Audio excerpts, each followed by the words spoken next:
상처받던 나니까 yeah. 널 사랑했고 사랑받았으니 난 이걸로 됐어 yeah. 낯선서 가끔씩 떠오를 기억 그 안에 네 분해 사랑을 했다 우리가 만나 지우지 못할 추억 Jennifer তো জানিসই আমি লোকজনের সাথে খুব একটা মিশতে চাই না তো হবেই নিজেকে তো আর সারা জীবন বন্দি করে রাখতে পারবি না রেমন দেখা করতে যাচ্ছে আমাকে যেতে হবে ওর সাথে ভালো সম্পর্ক রাখতে হবে লক্ষ্মী মেয়ে বাই বাই আমি খাবো না এই ইরিন কি হলো আবার তুমি না ওই যে কপিক্যাট করে ধরা খেয়েছিলে মাফ চাও কি শুনতে পাচ্ছি না এই কুকুর ডাকছে নাকি কিছু শুনতে পাচ্ছি না আমিও শুনতে পাচ্ছি না এখানে কি ঝামেলা করতে এসেছো তার কাছে মাফ চাইবে না এগুলো ফেরত নাও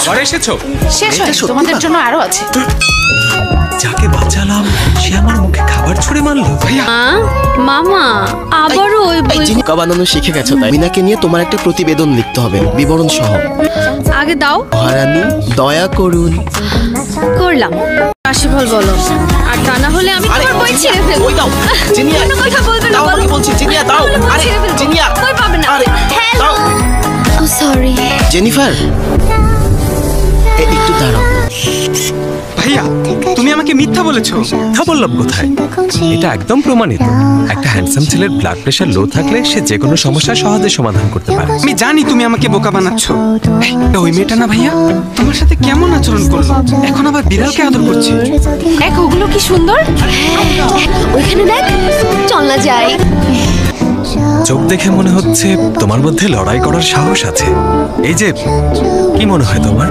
ট্রাই করে দেখবে নাকি লাগবে না আমার হ্যালো আমি রেমন আমি ট্রাই করতে চাই তুমি হয়তো ভাবছো তুমি সবার থেকে সেরা কিন্তু তোমার চোখ আমাকে বলছে একদম অন্য কথা দেখো সবাই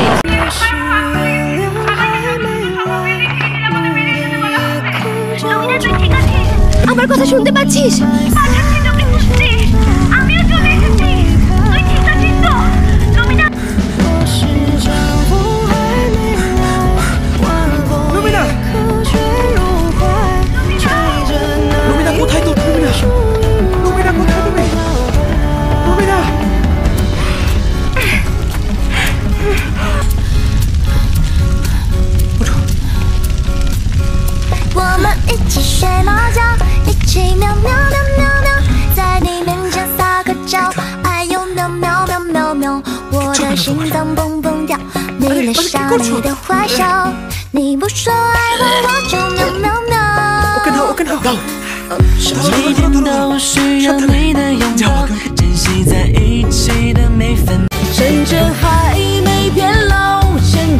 ভাইয়া শুনেছো ল্যাবে আগুন লেগেছিল কে যেন একটা মেয়েকে উদ্ধার করেছে ভাব নিচ্ছ কেন ওটা কি তুমি ছিলে ভাইয়া তুমি তো হিরো হয়ে গেছো বাঁচিয়েছো আমারও লুমিনা না তো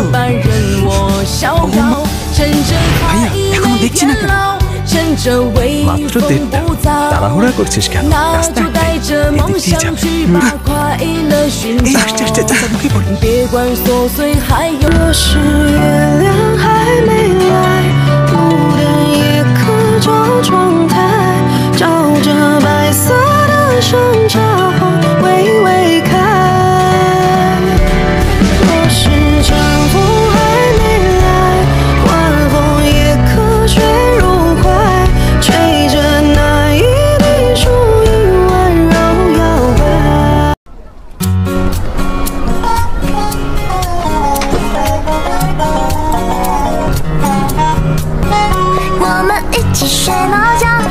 থ্যাঙ্কস রেমন আর খুব ভালো লাগছে যে তুমি ফটোগ্রাফি ক্লাবে জয়েন করেছো। আমাকে বাঁচানোর জন্য কৃতজ্ঞ তোমার কাছে। রেমন, আমিও কি এই ক্লাবের সদস্য হতে পারি? আমাকে ট্রেনি হিসেবে রাখতে পারো।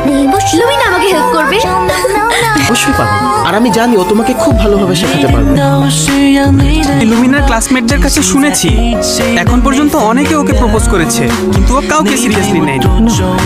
শোনো, আমি বলি কি, ও কাউকে পছন্দ করলেই পারো। কে বলেছে আমি পছন্দ করি? পছন্দ করলে ও আমাকে অবশ্যই পছন্দ করতো। পছন্দ না করলে এরকম কেন করছো? চল চল। কি চাই ও? ওকে অ্যাভয়েড করছো কেন তুমি? আমার জীবন বাঁচিয়েছে, তাকে অন্তত একবার থ্যাঙ্কস বলা উচিত। মানে থ্যাঙ্কস বলেছি তো, আমরা একটু আগেই ক্লাবে বসে রেমনকে থ্যাঙ্কস বলেছি। এই না রেমন, থ্যাঙ্কস। এই রেমন, হ্যাঁ কি অবস্থা? সিনিয়র, তুমি কি কলা খাবে? না না না, লাগবে না লাগবে না। তাহলে একটা ও, কমলা। না না লাগবে না, এখন খেতে চাই। এটা খেলে কিছু হবে না। খেলা শুরু করো। তুমি কোথায় যাচ্ছ? পানি নিয়ে আসি। দেখি দেখি কোথায় কথা বলে দেখি। আই কিভাবে গাড়ি চালাস? আমার বাটা মনে হয় আজকে গেছে। তুমি ঠিক আছো তো? ব্যথা। আচ্ছা, তুমি তাহলে এখানেই বসো, আমি ভাইয়া, বরং এখানে সিট খালি আছে। হাই, তুমি এখানে কেন বসেছো? আর তো সিট নেই। যাও।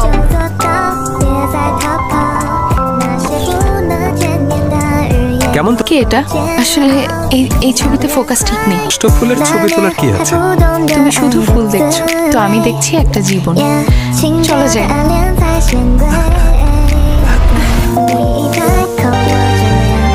Thank you. গরম লাগছে? বাতাস করে দিচ্ছি আমি। ও, তৃষ্ণা পেয়েছে না? না, পানি খাও। তুমি দেখি ভালোই প্রস্তুতি নিয়েছো। আর কি আছে? এত কিছু আমার জন্য এনেছো? অবশ্যই আমি এনেছি।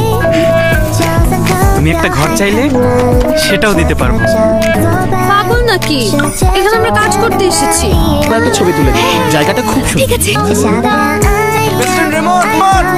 আমি ওই দিক থেকে আসার পথে অনেক পুরনো একটা বাড়ি দেখেছিলাম। মনে হয় ওখান থেকে বেশ কিছু ভালো ছবি পেতে পারি। আমি ওখানে যেতে চাই। বাড়িটা বিপজ্জনক, যে কোনো সময় ভেঙে পড়তে পারে। আমিও আসছি। লিয়াঞ্জু, তুমি দাঁড়াও। লুমিনা, যাবো। প্রেসিডেন্ট রেমন আমাকে কি অ্যাডভাইস দিতে চান? আমার থেকে তুমিও কোনো অংশ কম না। কি মনে হয় আমাকে বোকা বানানো এত সহজ? কৃষক আর সাপের গল্পটা নিশ্চয়ই শুনেছো। নিজেকে সাপের সাথে তুলনা করছো? আজকে সেই কৃষক ভাবো যে মানুষের জীবন বাঁচায়। তুলে রাখি।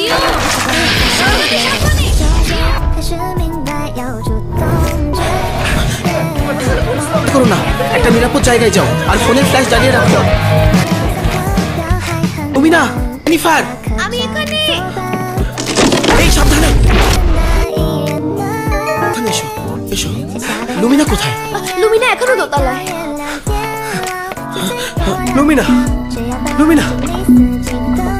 আমি এখানে। সাবধানে এসো, এখানে পেরেক পড়ে আছে।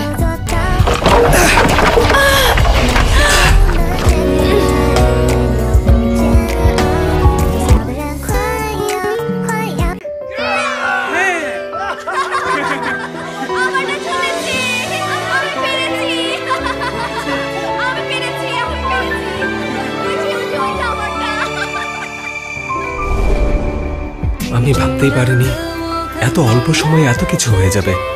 যদিও ও আমাকে এখনো এড়িয়ে চলে, কিন্তু ব্যাপার না।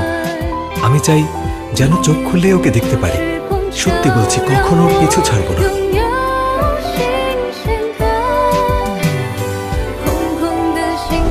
যেদিন থেকে ও আমার জীবনে এসেছে, তারপর থেকে জীবনটা অন্যরকম লাগছে। মনে হচ্ছে আমি সত্যিকারের আনন্দ খুঁজে পেয়েছি। ওই কি তাহলে আমার সেই ছোট্টবেলার বন্ধু?